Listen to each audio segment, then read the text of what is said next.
capitale justement et pas les autres villes puisqu'on a 500 et quelques communes. Vous avez raison, on a plusieurs communes. Et il y a un arrière-plan historique d'ailleurs qu'il faut convoquer pour faire comprendre aux promoteurs de cette idée-là qu'ils sont en train de jouer avec le feu. Ils ne connaissent pas l'histoire du Sénégal. C'est Mamadou Dia qui a tué le complot dans l'œuf en transférant rapidement la capitale de Saint-Louis à Dakar. Les Saint-Louisiens étaient mécontents à juste titre, mais le dessein de Mamadou Dia était au-dessus des petits calculs administratifs des Saint-Louisiens. On s'achemine vers des élections. Est-ce que Dakar constitue un enjeu aussi bien pour les tenants du pouvoir que les autres? Ça aussi, c'est la dimension triste de l'affaire. Vous savez, la démocratie, on l'accepte. Et on l'accepte avec tout ce qu'elle implique, comme facilité et comme difficulté, et comme perspective. Mais être démocrate, c'est accepter les règles du jeu jusqu'au bout. La vitalité démocratique, d'ailleurs, elle permet tout. On peut demain élire un maire non dakarois, autrement dit un Kognadi de Bankas, de Bandafassi, un Bassari de Etiolo. Les deux, l'un d'eux peut se retrouver maire de Dakar par la volonté souveraine des populations. C'est donc dire qu'il ne faut pas désespérer et légiférer n'importe comment. On est allé à l'assaut de Dakar une fois, deux fois, trois fois, on a mordu la poussière. Maintenant, on légifère par défi. Comme on dirait en Wolof, dama xundu.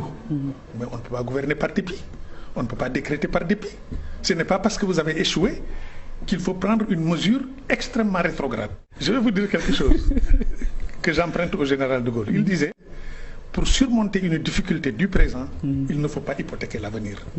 Ce n'est pas parce qu'on a des difficultés avec le maire de Dakar qu'il faut prendre des décisions et mettre en avant des décrets qui sont de nature à nous catapulter 30 ans en arrière.